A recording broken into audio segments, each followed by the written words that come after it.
Magandang araw po. Ngayon po, pag-uusapan po natin ang kasalukuyan lagay ng ating wikang Pilipino. Ang Pilipino ay isang mahalagang bahagi ng ating pagkakakilanlan at kultura.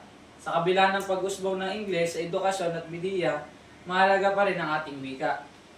Sa kasalukuyan, ang globalisasyon at modernong teknolohiya ay nagdudulot ng pagbabago sa paggamit ng Pilipino. Madalas na English ang ginagamit sa mga paaralan, negosyo at media. Kaya't unti-unting bumababa ang paggamit ng Pilipino, lalo na sa kabataan. Ngunit hindi dapat kalimutan ang kahalagahan ng wikang Pilipino. Ang wika natin ay simbolo ng ating kultura at kasaysayan.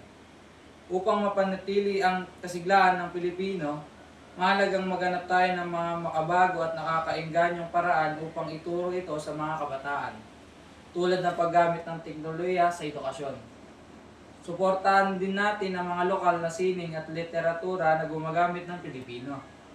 Ang pagbabasa ng mga akda at pagtangkilik sa mga pelikula at paglabas sa ating wika ay nagpapalakas ng ating pagmamalaki sa sariling kultura.